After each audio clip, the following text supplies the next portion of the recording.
Nigerians, when those inside the corridors of power begin to openly declare that the country is in worse shape than when they first encounter it, the nation cannot afford to listen quietly.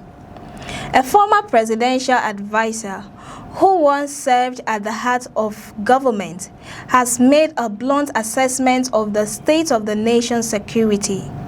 A statement that cuts to the core of the anxiety felt by millions of Nigerians. According to a video circulating from a prominent news outlet, this former Tinubu advisor says Nigeria is worse off now than it was when the current administration first took office. That harsh verdict is not simply criticism. It is a challenge to leadership, to governance, and to the very role of the state in protecting its citizens. At stake is a truth that Nigerians have wrestled with for years. The promise of security has remained persistently elusive. Terrorism, banditry, kidnappings, and violent crime have not only endured but in many places intensified, spreading across regions and enveloping communities in fear. As the former advisor's words spread online, they reflect a broader national frustration that, despite billions spent on security budgets and a succession of policy announcements, ordinary Nigerians still feel unprotected, unsafe, and vulnerable. This criticism is significant not because it comes from an opposition voice, but because it comes from someone who once walked the inner halls of decision-making.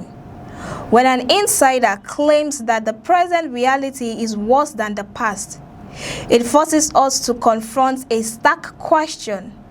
How can a nation that declares security a priority see the situation deteriorate to the point where a former aide believes conditions have regressed? Nigeria's security challenges are not new.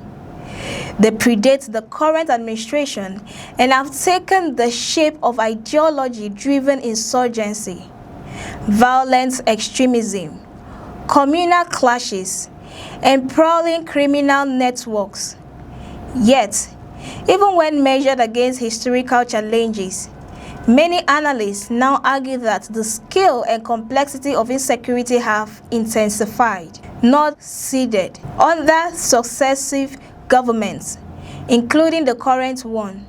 Independent conflict monitors estimate that tens of thousands have died in violent incidents across the country, and those whose figures are widely believed to understate the true human toll. The criticism points to more than statistics. It highlights the life experience of citizens who daily navigate a reality defined by fear. Parents hesitate before sending their children to school. Farmers abandon fertilized fields. Commuters travel with renewed anxiety. Marketers go about trade with one eye on potential danger. Violence is no longer occasional. It is routine. And so the former advisor's assessment does not rest on idle pessimism. It crystallizes a broader national unease that the current approaches to security lack effectiveness, strategy, and results that ordinary Nigerians can actually feel on the ground. The government's defenders will point to the multifaceted nature of the trade transactional networks, porous borders, ideological insurgency, banditry, and criminal proliferation, arguing that the problem is too large for simplistic solutions. They will stress that stacking insecurity requires not just boost on the ground, but intelligence capacity, community engagement, interagency cooperation, and long-term reform. But here lies the deeper questions that Nigerians must confront. If all of these strategies are being deployed, Why does the life reality continue to degrade?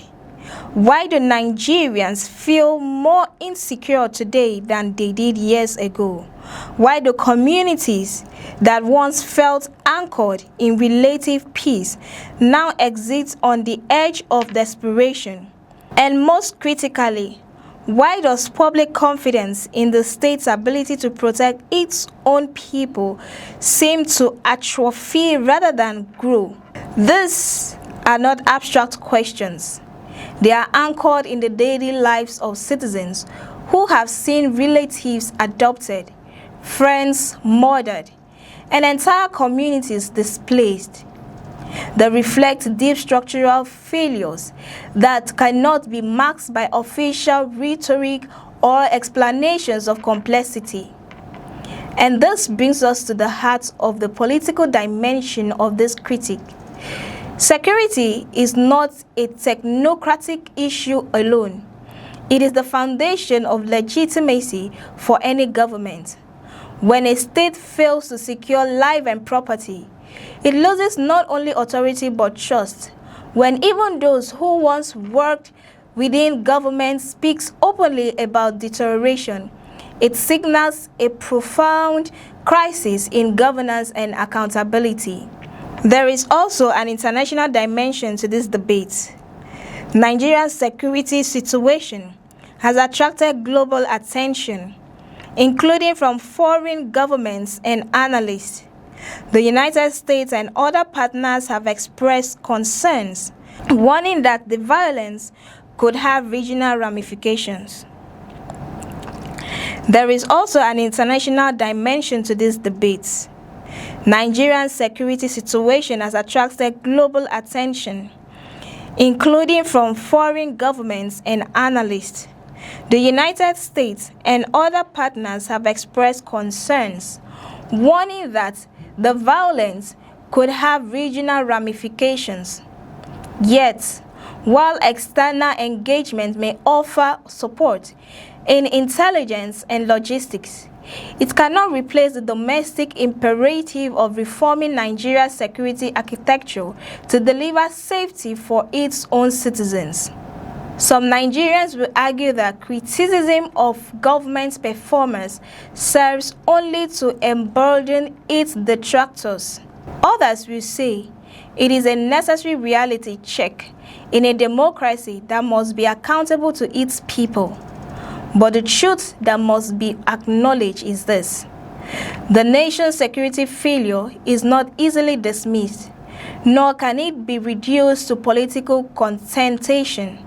Every person lost to violence, every child taken from their home, every community displaced is evidence that security is not just a policy objective, it is an existential demand.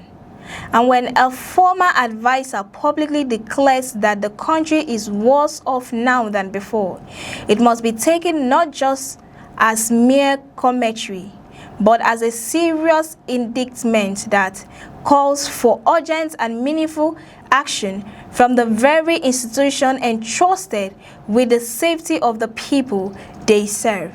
This is News Express. Many thanks for watching.